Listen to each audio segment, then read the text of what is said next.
Skylar Thomas of the Watching Humans channel, and we just did a live show. I asked the question, how long can good people continue to do bad things and still get the label of being good?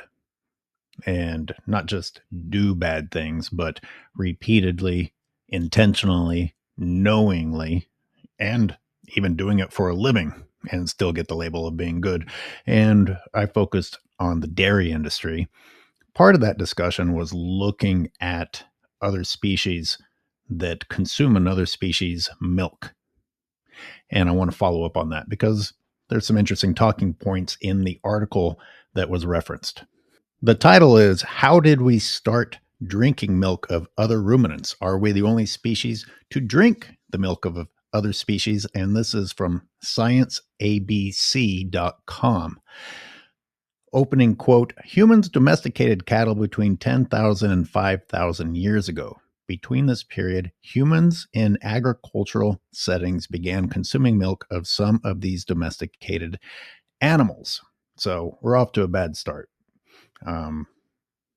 Agriculture allowed human beings to settle down, which means that they stopped allowing other species to exist in the areas where they were because they wanted to use that area solely for themselves, especially when it came to predators. Goodbye, you're not allowed to be here because we're here and our food sources are here and we're not going to share.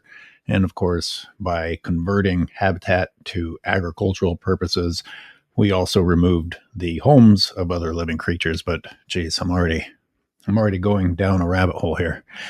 The next paragraph. Since civilization began and animal husbandry became a critical strategy for survival, drinking milk from other species, especially cows and buffalo, has become commonplace amongst many of our communities. I already have to stop. In fact, I had to stop with the first part of that sentence. Since civilization began, and I've brought it up on the show, how many times do we see the word civilization being used to describe a separation between Homo sapiens and the planet, a difference between how everything else on the planet lives with the planet, and we are separated from the planet. In fact, the more separated we are, the more civilized we are. I don't think that's where they're trying to go here, but it's hard not to think about it. And animal husbandry became a critical strategy for survival. I gotta stop again. Are we really talking about survival? Or are we talking about convenience? Are we talking about, hey, we could do this to this species and always get to consume its flesh instead of behaving like everything else on the planet? And by behaving like everything else on the planet, that means being in balance, allowing there to be balance. No. Again, we're really talking about agriculture here.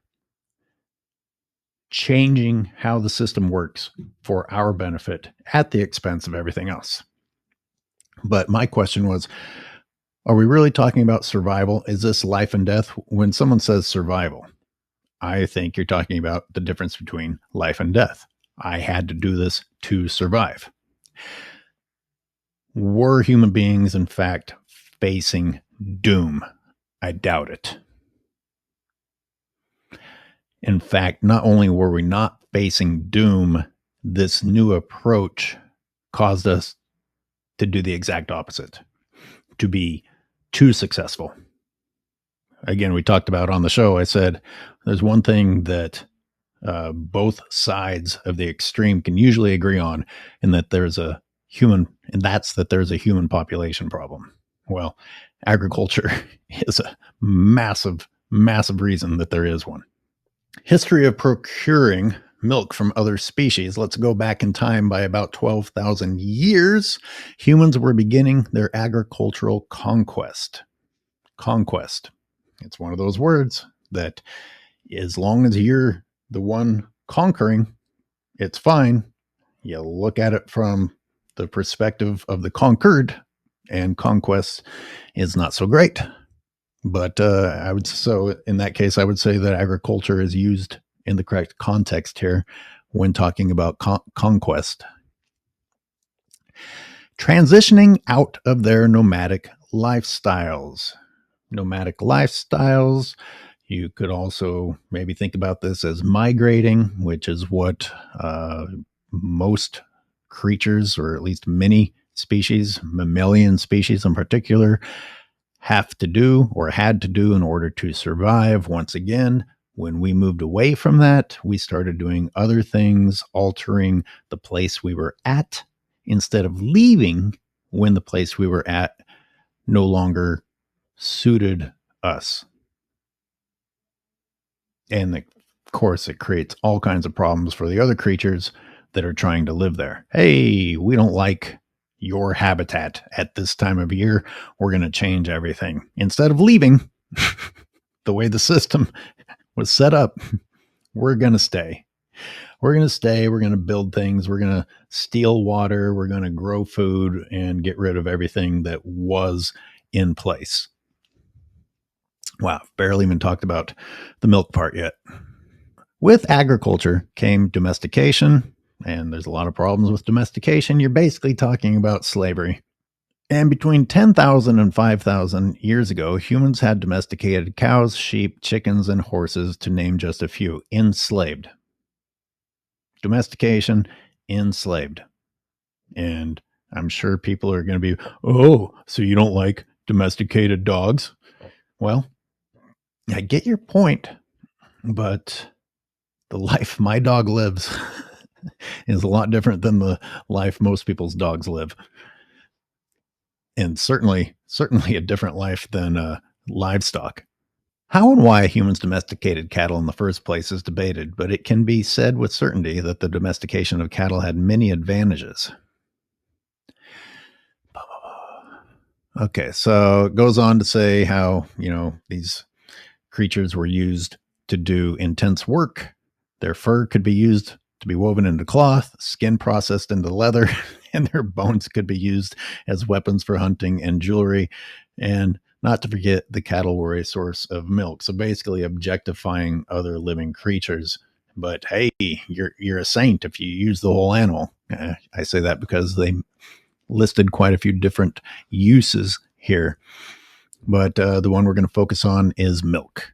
Early farmers were among the first milk drinkers. Milk of these species may have been an alternative source of nutrition in times when food was scarce. So we're talking about survival in that case. If you're having a hard time finding food, you just start turning toward any form of caloric intake that you can get. And makes me wonder, in the early days, did they not actually say, yeah, this is kind of weird, but I got to eat something?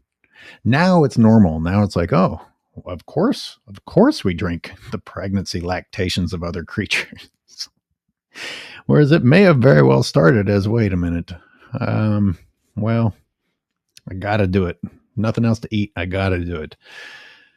Cows, as we know them, didn't exist at that time. There were instead aurochs.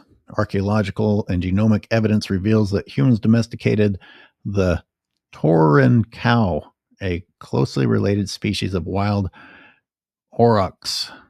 Is it auroch or auroch? I feel like when they were reading the Bible, they called them aurochs, but I'm going to say auroch because that's how it's spelled. About 7,000 years ago, in what is called the Fertile Crescent in the Middle East, and the zebu cow in the Indus Valley civilization in Asia about 6,000 years ago. With time, these early cows evolved into the various breeds of cattle we know today. Are we alone? If you like cats and dogs, you have probably tried to feed them milk before. That milk would probably come from a cow or a buffalo. We talked on the show about how weird it is that humans will not only deprive other creatures of their mother's milk so that we can have it, but then we got into how weird it is that humans will intentionally deprive their own babies of mother's milk and give them formula instead. because we want to do other things other than engage in motherhood.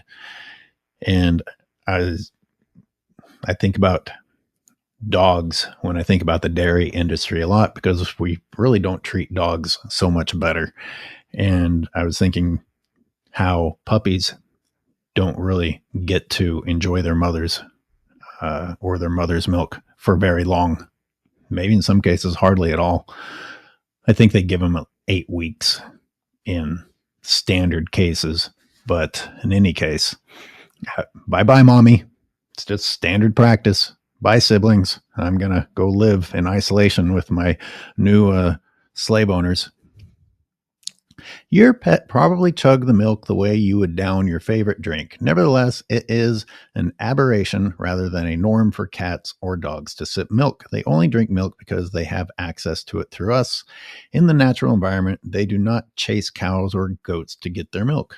No matter which side of this you're on, you can't deny that part. That just doesn't take place.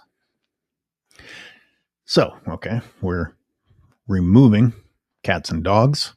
By the way, I read another article saying that they're actually lactose intolerant. So when you punish your pet later on for having inconvenient bowel movements, it was actually your fault. It's also your fault because you're probably giving them cheap, shitty bargain food in a 70-pound bag and then wondering why your dog isn't very healthy.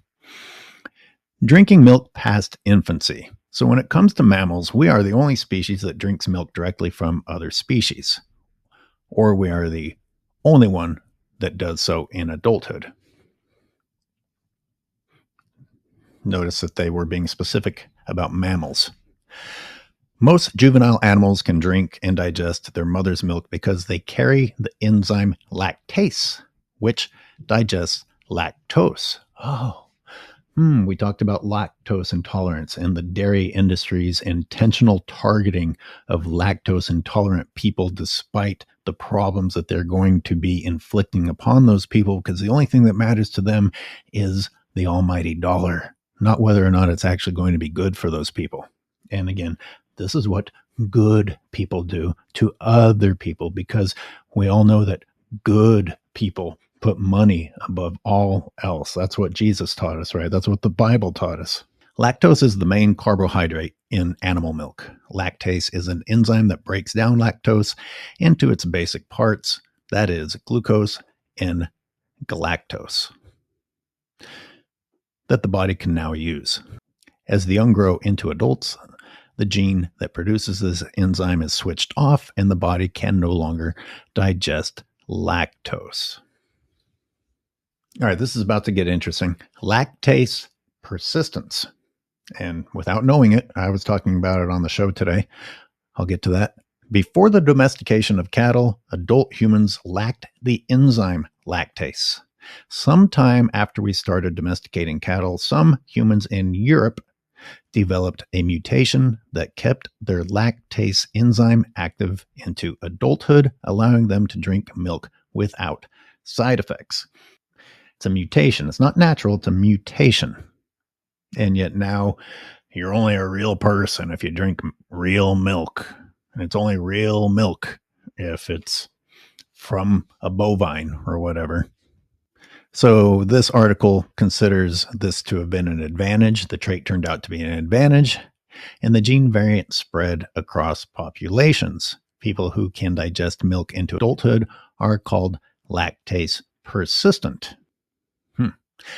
So again, this is a tolerance or a mutation that a large number of people now have, but we originally all started as lactose intolerant because of not having this lactase.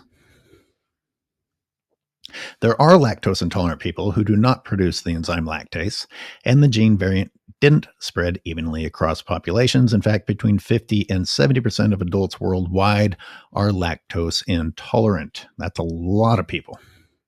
And those people are probably consuming milk anyway. Examples. What we talked about on the show today. Examples of animals drinking milk of other species. So far, the article explained how and why we started drinking milk from cattle and how we have even convinced our pets to drink it. But what about a real example from the wild where one animal drinks the milk of another species? Remember, I have already ruled out mammals, but one such example is the red-billed pecker, a bird that can perch on the udders of an impala and suck its milk. That's pretty interesting. Besides the oxpecker, birds such as seagulls and sheathbills have been reported to pilfer milk from elephant seals' teats directly.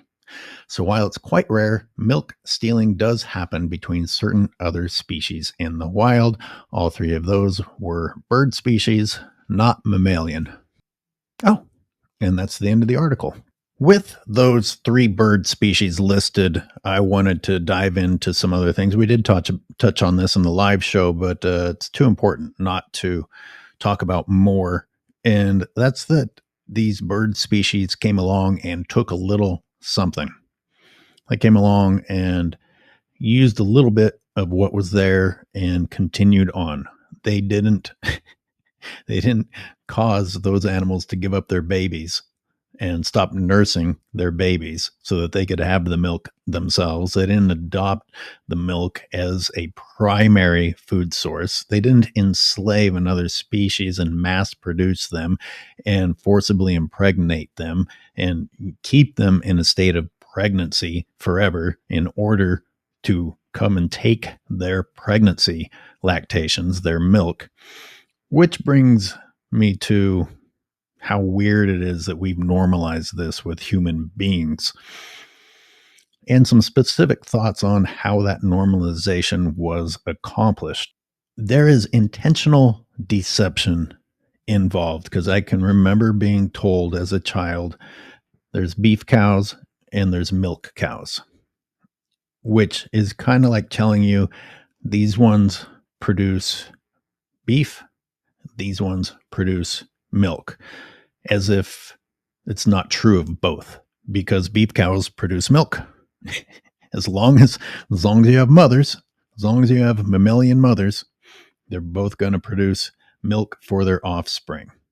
The difference is that beef cows, their babies, get to stay with them.